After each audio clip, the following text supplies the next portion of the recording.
cái cạ khô này này.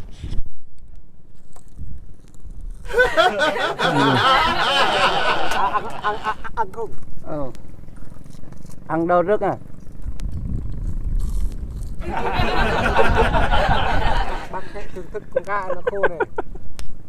Vậy đấy, em thằng nào? Nghe hiểu rồi.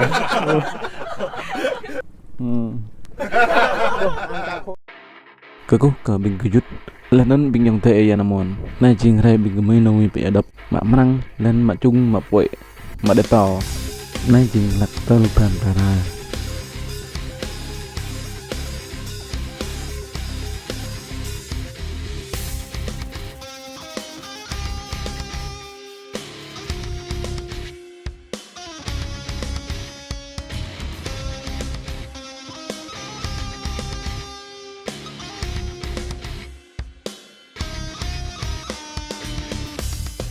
lên đường na jing kruk ba sose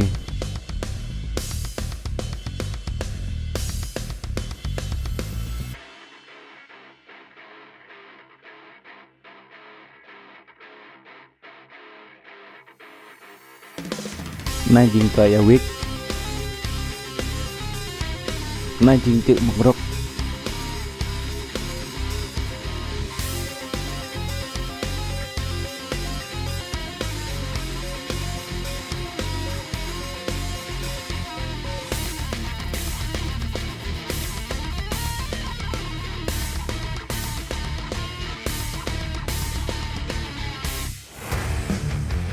na jing kruk ba ta yak le này này kruk ba ta bing bra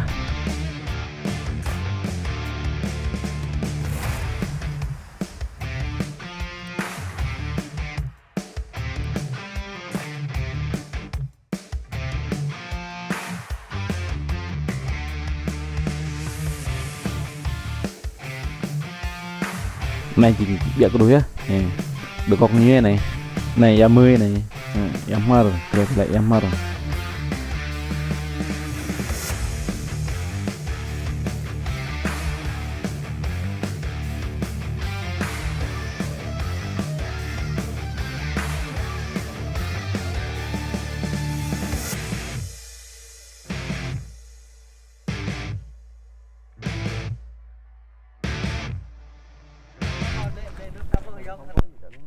Nhà thuyền ra can nhẹ nhẹ chị thị cái mã nó cho hết này cái ta ép lại đúng nữa này cái gò này hút cho má bắt cái gò nên anh em mình đi mua cá khô nhé các bạn nhé. Đây này hiện tại mình đi ở Gia Mơ đây là Gia Mơ các bạn nhé. Đây này rất là to luôn các bạn ơi. Không sao này. Đây này đây là cá khô nhé các bạn nhé. Đó vừa mới mua.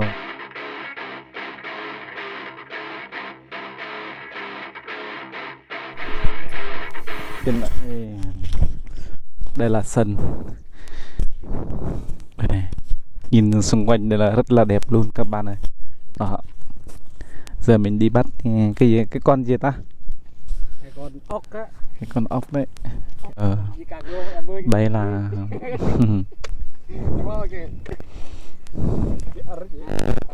để mọi người chuẩn bị đi bắt cái con để bao thế các bạn ơi.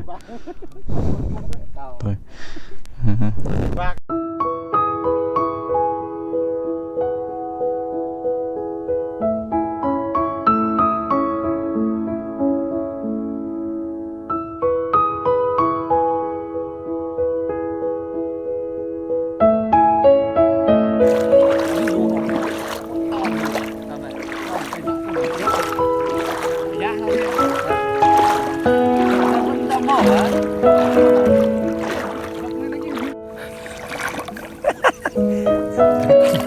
Bang, tôi giá đến lấy vậy, biết không?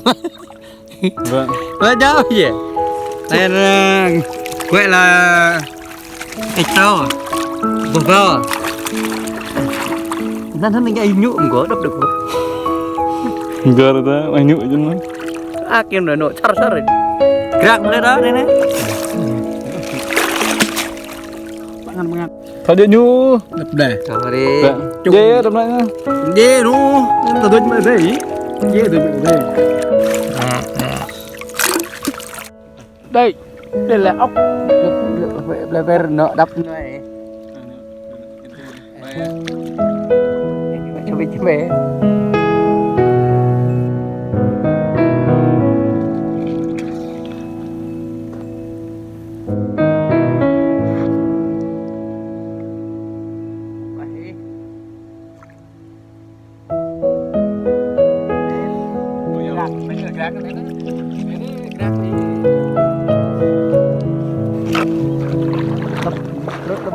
đừng mò mà năng cái này nữa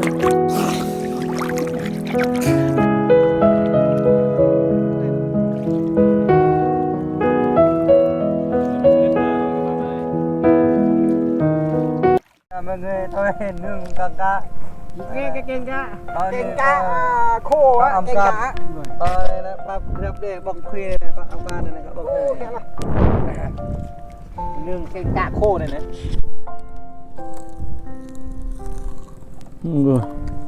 ông ăn không Ăn đâu rước à?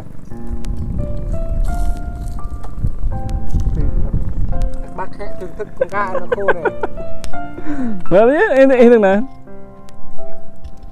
cái hiểm cơ bố ăn cá khô nên đắng quá dành cho ông đây quay phim nó hơi khét nha về nó hơi khẽ một chút các bạn nha, nhưng mà nó ăn nó ngon này ăn thử đã có ngon không giờ đói quá các bạn này mang cơm Mẹ nghe con thân thức nha. Thật một bể. cái này Nè đêm làm bà làm đây và cái hiểm hiểm ăn nó cho giờ đói quá các bạn ơi, như mạng đâu như khăn là mạng đây này khăn này ăn cá khô luôn, đói quá. khô cá ăn khô cá. khô cá Ăn cá khô đâu. Giờ nướng cá khô luôn các bạn ơi.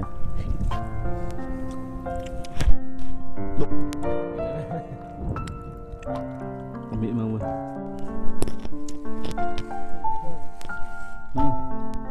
Phim đi.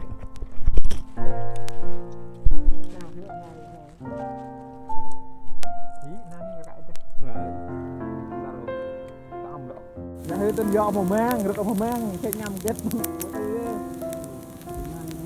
Những cái là gọi là mơ rồi nha các bạn nha, giờ mơ đó, rất là đẹp luôn các bạn ơi.